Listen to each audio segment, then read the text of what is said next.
معراج کی رات اللہ رب کائنات نے امت محمدیہ کے لیے 50 نمازوں کا تحفہ عطا کیا. اللہ رب کائنات نے اس امت محمدیہ کے لیے 50 نمازوں کا تحفہ بھیجا. حضرت انس بن مالک رضی اللہ تعالیٰ عنہ سے روایت ہے کہ حضرت ابو ذر غفاری رحمۃ اللہ تعالیٰ علیہ فرماتے ہیں کہ اللہ کے محبوب علیہ السلام نے فرمایا کہ میری امت پر 50 نمازیں فرض کی گئی. یہ تحفہ لے کر جب تاجدار کائنات امام الانبیاء علیہ السلام واپس پلٹ رہے تھے تو چھٹے آسمان پر جناب موسیٰ علیہ السلام سے ملاقات ہوئی. جناب موسیٰ نے پوچھا اے محبوب علیہ السلام اللہ رب کائنات کی طرف سے کیا انعام لے کے آئے ہیں؟ اللہ نے کون سی نعمت عطا فرمائی ہے؟ فرمایا موسیٰ اللہ نے 50 نمازوں کا تحفہ عطا فرمایا ہے.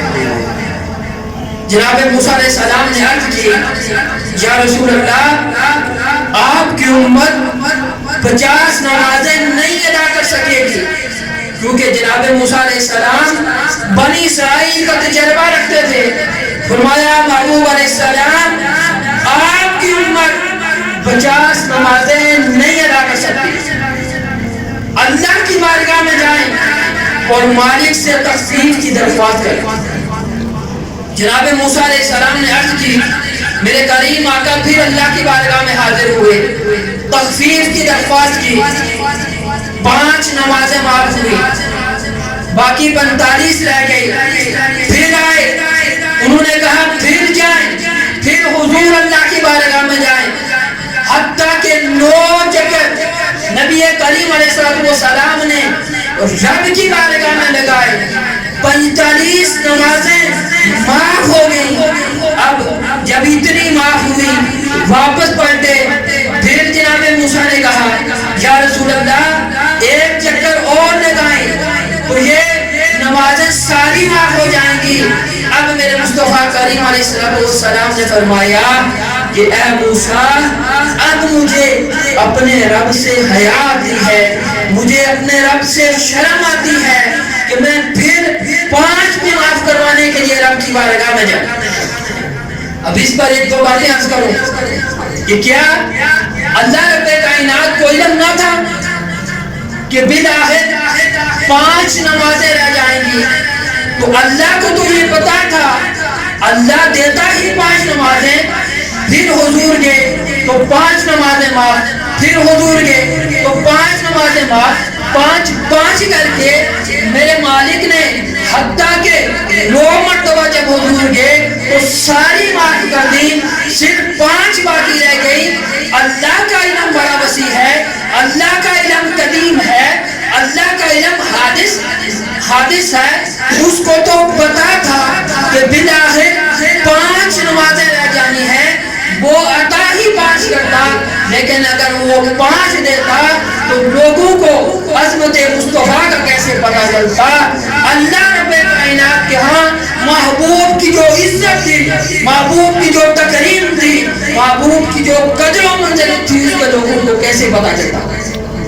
اور دوسری بات لا تبدیل لکلمات اللہ, کہ اللہ کی جو باتیں ہیں, خدا کی جو باتیں ہیں وہ تبدیل نہیں ہوتی. اور یہاں 9 مرتبہ تبدیلی ہوئی تو پھر اللہ نے دوسرا ضابطہ دے دیا. فرمایا من جاء بالحسنات فلہ عشر امثالها. فرمایا اے کائنات والو رب کی باتیں تبدیل نہیں ہوتی. تم 5 پڑھو گے میں تمہیں 50 کا ثواب عطا کروں گا. یہ جو معراج ہے اس کا جو اہم ترین تحفہ امت کے لیے حضور لے کے آئے وہ نماز کی صورت میں تھا. ارشاد فرمایا کہ اے کائنات والو مجھے تمہاری دنیا کی 3 چیزیں پسند ہیں. ایک مجھے تمہاری دنیا کی خوشبو پسند ہے. دوسرا فرمایا منکوحہ عورتیں پسند ہیں. اور تیسرا فرمایا کہ نماز میری آنکھوں کی ٹھنڈک ہے۔ اور ایک اور مقام پر ارشاد فرمایا کہ الصلاۃ معراج المؤمنین، کہ نماز جو ہے وہ مومن کی معراج ہے، کہ نماز اتنا عظیم تحفہ ہے کہ میرے مالک نے قرآن محبوب مکے میں ہے تو رب قرآن مکے میں بھیج رہا ہے، محبوب مدینے میں ہے تو رب قرآن مدینے میں بھیج رہا ہے، روزے کے احکامات ہو تو محبوب مدینے میں ہے تو احکامات مدینے میں آ جائیں گے، طہارت کے احکامات ہو تو محبوب جس جگہ پہ ہو احکامات وہیں پہ آ جائیں گے۔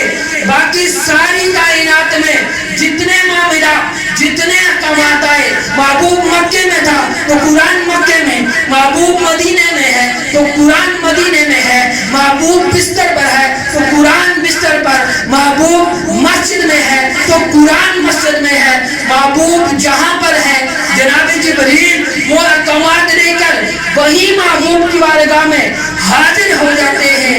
لیکن نماز اتنی فضیلتوں والی اور اتنی عظمتوں والی چیز ہے کہ جب نماز کا تحفہ اللہ نے امت محمدیہ کے لیے بھیجا تو محبوب کو اپنے پاس بلایا، اپنا دیدار بھی کروایا اور نماز کا تحفہ بھی عطا فرمایا۔ ایک اور مقام پر آقا علیہ السلام نے ارشاد فرمایا کہ جس نے نماز قائم کی اس نے دین کو قائم کیا، اور جس نے نماز چھوڑ دی گویا اس نے دین کو چھوڑ دیا۔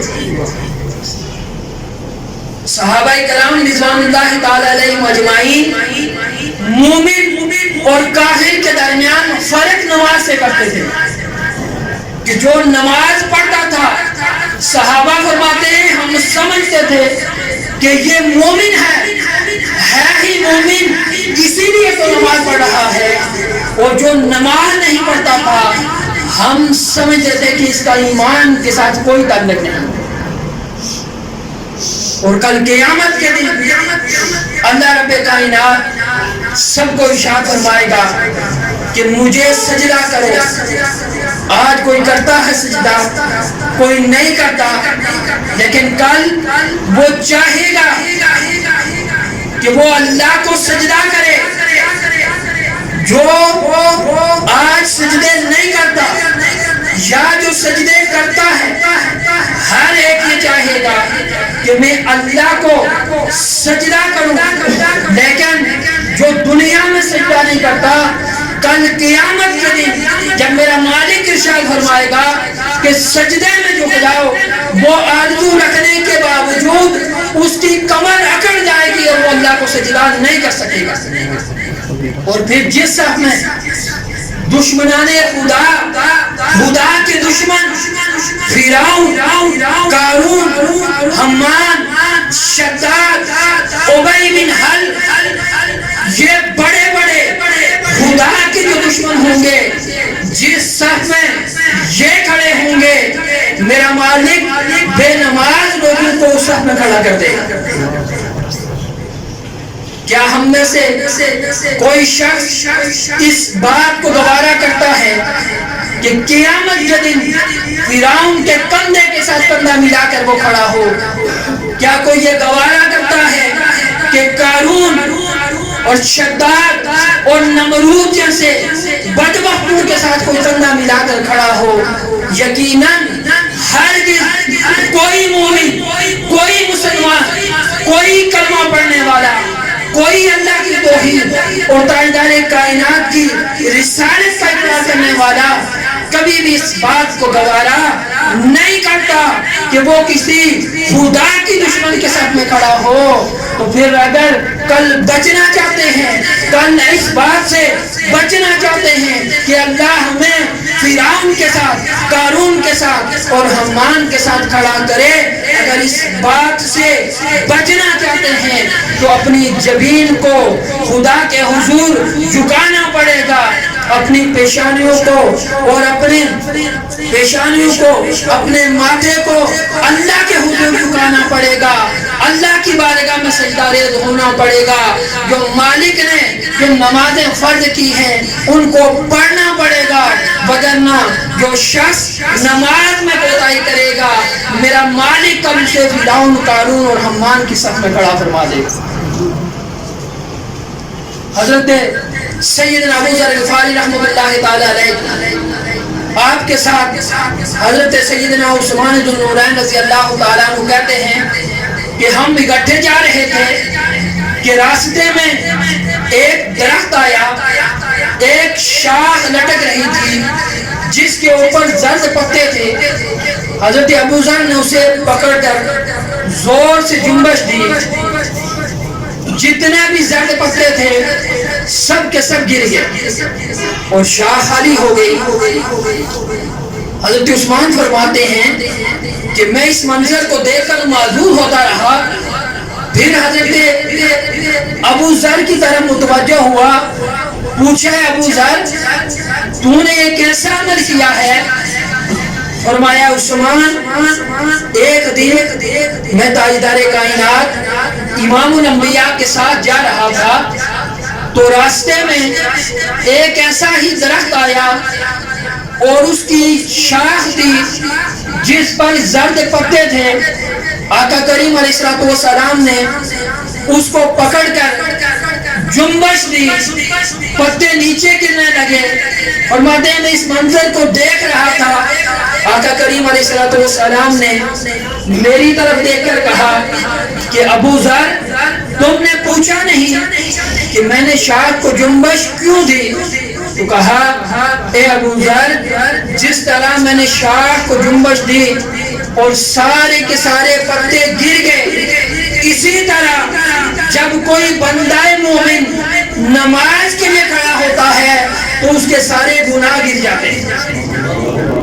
جنت اور دوزخ کا مشاہدہ کیا تو نبی کریم علیہ السلام نے کچھ لوگوں کو دیکھا کہ ان کے سر پتھروں کے ساتھ کچلے جا رہے ہیں اور پھر وہ ٹھیک ہو جاتے ہیں, پھر دوبارہ ان کا کچلا جاتا ہے, پھر وہ ٹھیک ہو جاتے ہیں, پھر کچلا جاتا ہے, پھر ٹھیک ہو جاتے ہیں. جبریل امین سے میرے آقا نے عرض کی جبریل یہ کون لوگ ہیں اور ان کے سر کیوں کچلے جا رہے ہیں؟ تو جناب جبریل امین نے عرض کی حضور یہ وہ لوگ ہیں کہ جن کے سر نماز کی وجہ سے بوجھل رہا کرتے تھے, اس لیے آج ان کو یہ سزا دی جا رہی ہے. اور آپ نے علماء سے سینکڑوں مرتبہ یہ روایت سنی ہوگی کہ ان اول ما یحاسب به العبد یوم القیامت من عمله صلاته, کہ قیامت کے دن بندے سے سب سے پہلے جس چیز کے بارے میں سوال کیا جائے گا وہ نماز کا سوال ہوگا. اگر اس سوال میں کامیاب ہو جائے گا تو پھر میرا مالک اس سے باقی سوال بھی پوچھے گا, اور اگر اس سوال میں ناکام ہو گیا تو پھر میرا مالک اس سے اور کوئی سوال نہیں پوچھے گا. اس لیے اے میرے بھائیوں, اے میرے دوستوں, نماز جو مومن کی معراج ہے, نماز جو آقا کی آنکھوں کی ٹھنڈک ہے, ہمیں چاہیے کہ ہم اپنی زندگی کی اس نفسا نفسی کی دوڑ میں جو ہم لگے ہوئے ہیں اس سے چند لمحات نکال کر ہم دن میں 5 مرتبہ اپنی جبین کو, اپنی پیشانی کو اس مالک کے حضور جھکائیں کہ جس مالک نے ہمیں یہ سانسوں جیسی نعمت عطا کی ہے, جس مالک نے ہم پر اتنا کرم فرمایا ہے, ہمیں انسان بنایا, اشرف المخلوقات بنایا, اور اس سے بڑھ کر ہمیں حضور کا امتی بنایا, اور بے شمار نعمتیں ہمیں عطا کی. جس مالک کی اتنی نعمتیں ہیں, جس مالک کی اتنی کرم نوازیاں ہیں, اس بندہ مومن کو چاہیے کہ اس خالق کے حضور, اس مالک کے حضور اپنی پیشانی کو جھکائے. اس لیے آج سے عرض عزم مصمم کرے کہ جس سے بھی غفلت ہو گئی، کوتاہی ہو گئی، اللہ معاف فرمانے والا ہے، سچے دل سے اللہ کے حضور اپنے گناہوں کی معافی مانگ کے پکا عزم مصمم کرے کہ آج کے بعد جو مرضی ہو جائے میں نے اپنی نماز قضا نہیں کرنی۔ جب انسان سچے دل کے ساتھ ارادہ کر لیتا ہے تو پھر میرا مالک خود بخود مدد فرماتا ہے۔ اللہ رب کائنات ہمیں 5 گنا نماز پڑھنے کی توفیق عطا فرمائے۔ پھر میرے محبوب